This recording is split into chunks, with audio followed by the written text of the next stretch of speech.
Nilambur election കഴിഞ്ഞപ്പോൾ ഒരു ന്യായീകരിക്കാൻ ശ്രമിച്ചപ്പോൾ ഞാൻ പറഞ്ഞൊരു വാക്കുണ്ട്, CPM-നെ തോൽപ്പിക്കാൻ എളുപ്പമാണ്, പക്ഷെ തോറ്റെന്നവരെ ബോധ്യപ്പെടുത്താൻ ഭയങ്കര പാടാണ്. ഇനിയിപ്പോൾ അങ്ങനെ പറയുമെന്ന് എനിക്ക് അറിയില്ല ഈ തോൽവിക്ക് ശേഷവും. അത് അന്ന് ഉപയോഗിച്ച ഒരു വാചകമാണ് അല്ലേ, ശരിയല്ലേ? അപ്പോഴും ന്യായീകരിച്ചുകൊണ്ടിരിക്കുകയായിരുന്നു നിലമ്പൂരത്ത് ഇത്രയും വലിയ തോൽവി ഉണ്ടായിട്ട്.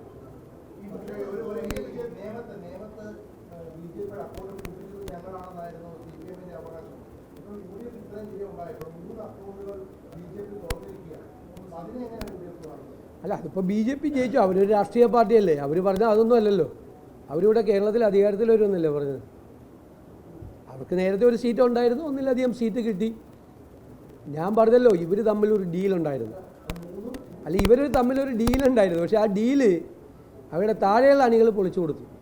ആ ഡീല് ഞങ്ങൾ പുറത്ത് പറഞ്ഞത് ഞങ്ങൾ ബുദ്ധിപൂർവ്വം പറഞ്ഞാണ് തിരഞ്ഞെടുപ്പ് കാലത്ത്. ഞങ്ങൾ അജണ്ടയാക്കിയല്ലോ അത്. CPM BJP ഡീല് ഞങ്ങൾ അജണ്ടയാക്കിയത് വെറുതെ അല്ല, അത് മുകളിലെ നേതാക്കന്മാർ തമ്മിലുള്ള ഡീലാണ്.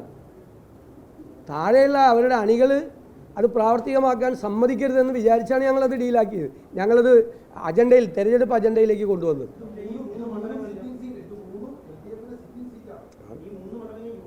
അതുപോലെ എങ്ങനെ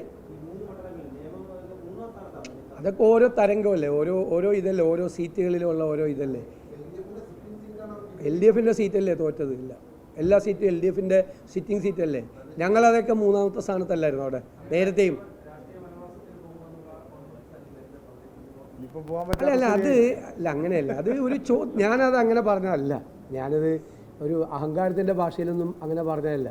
ഒരു അരാഷ്ട്രീയവാദമാണെന്നൊക്കെ പറഞ്ഞു കുറേ പേര്.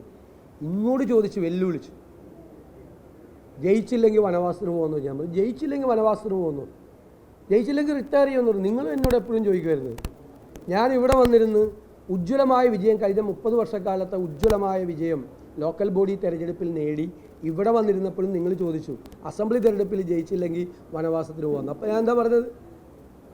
അവസാനത്തെ പത്രസമ്മേളനം വിളിച്ചു കൂട്ടി എൻ്റെ ജീവിതത്തിൽ, രാഷ്ട്രീയ ജീവിതത്തിൽ. നിങ്ങളോട് പറഞ്ഞ് ഞാൻ റിട്ടയർ ചെയ്യുമെന്ന് പറഞ്ഞു രാഷ്ട്രീയത്തിൽ അല്ലേ, പറഞ്ഞില്ലേ? ഇതേ കസേരയിൽ ഇരുന്നുകൊണ്ടാണ് ഞാൻ നിങ്ങളോട് പറഞ്ഞത്. അന്ന് നിങ്ങൾ ചോദിച്ചു, ജയിച്ചിട്ട് വന്നപ്പോഴും ചോദിച്ചു നിങ്ങൾ. അപ്പോൾ പറഞ്ഞു അതൊരു തീരുമാനമാണ്. കാരണം ജയിപ്പിക്കാൻ പറ്റിയില്ലെങ്കിൽ അത് നമ്മുടെ പരാജയമല്ലേ, നമ്മളെ ഏൽപ്പിച്ചതല്ലേ കോൺഗ്രസ് നേതൃത്വം. നമ്മളെ പ്രതീക്ഷ അർപ്പിച്ച് നമ്മളെ ഒരു ഉത്തരവാദിത്തം ഏൽപ്പിച്ചാണ്. നിങ്ങൾ റിസൾട്ട് ഉണ്ടാക്കുമെന്നുള്ള പ്രതീക്ഷയോടുകൂടി.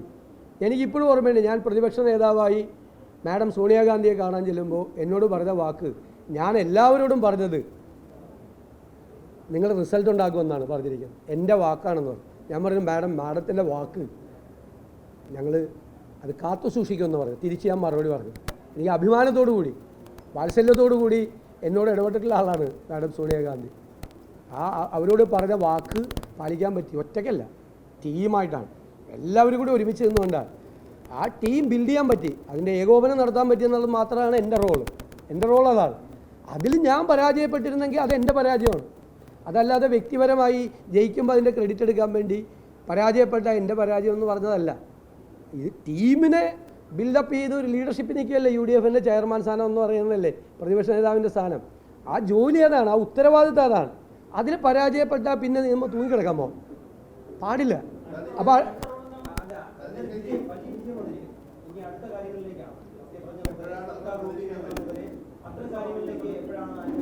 അല്ല, അത് UDF-ൻ്റെ ചർച്ചകൾ തുടങ്ങും, വളരെ പെട്ടെന്ന് തന്നെ തുടങ്ങും UDF-ൻ്റെ ചർച്ചകൾ. കോൺഗ്രസിൻ്റെ മുഖ്യമന്ത്രി സ്ഥാനം തീരുമാനിക്കേണ്ടത് കോൺഗ്രസ് ഹൈക്കമാൻഡാണ്. അതിനൊരു നടപടിക്രമമുണ്ട്. ആ നടപടിക്രമം ഇന്നോ നാളെയോ കോൺഗ്രസ് ഹൈക്കമാൻഡ് പ്രഖ്യാപിച്ച് ആ നടപടിക്രമം പൂർത്തിയാക്കി കോൺഗ്രസിൻ്റെ ഒരു മുഖ്യമന്ത്രി ഉണ്ടാവും. ബാക്കി ഘടകകക്ഷികളുമായിട്ട് ആലോചിച്ച് ഇപ്പോൾ സീറ്റ് വിഭജനം നടത്തിയപ്പോൾ നിങ്ങൾക്ക് ആർക്കും ഒരു വാർത്ത പോലും കിട്ടിയില്ല, ഒരു അപസ്വരം ഉണ്ടായില്ല. ചരിത്രത്തിലാദ്യമായി 140 സീറ്റുകളുടെ വിഭജനം UDF നടത്തിയപ്പോൾ ഒരു അപസ്വരം പോലും ഉണ്ടായില്ല. ഞങ്ങൾക്ക് 3 സീറ്റ് കൂടുതൽ തന്നു ഘടകകക്ഷികൾ, കോൺഗ്രസിന് 3 സീറ്റുകൾ കൂടുതൽ തന്നു ഘടകകക്ഷികൾ അല്ലേ. തന്നിട്ട് ഒരു അപസ്വരം പോലും ഇല്ലാതെ ചെയ്തു. എല്ലാവരും വർക്ക് ചെയ്തു. ചില കോൺഗ്രസ് സ്ഥാനാർത്ഥികളിലേക്ക് ചില ഘടകകക്ഷികൾ അങ്ങ് ഏറ്റെടുത്തു. ഞങ്ങളുടെ പ്രവർത്തകരെക്കാൾ കൂടുതൽ ആവേശത്തിൽ അവർ വർക്ക് ചെയ്തു പല സ്ഥലത്തും. ഘടകകക്ഷികൾ മത്സരിച്ച സ്ഥലത്ത് കോൺഗ്രസ് പ്രവർത്തകരെ അവരെ ചുമലിലേറ്റിതേ ഇരിക്കുന്നു.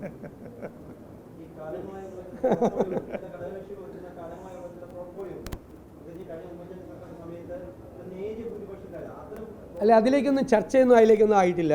മാത്രമല്ല അതൊന്നും ഒരു പൊതു ചർച്ചയ്ക്ക് വിധേയമാക്കേണ്ട കാര്യങ്ങളല്ല. UDF വളരെ ഭംഗിയായി അക്കാര്യങ്ങളെല്ലാം ചർച്ച ചെയ്ത് ഗംഭീരമായിട്ട് തീരുമാനിക്കും. ഇല്ലില്ല, ആ ചർച്ചയിലേക്ക് പോകേണ്ട കാര്യമില്ല. ആ ചർച്ചയിലേക്ക് പോകരുതെന്ന് പാർട്ടി പറഞ്ഞിട്ടുണ്ട്.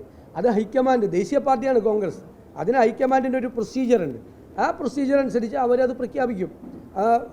ഞാൻ അതിൻ്റെ വിശദാംശങ്ങൾ പറയണ്ടല്ലോ, അവർ പ്രഖ്യാപിക്കും. അതിലേക്കില്ല, വളരെ പെട്ടെന്നുണ്ടാവും. അങ്ങനെ വൈകിക്കാൻ പറ്റില്ലല്ലോ ഈ തീരുമാനം.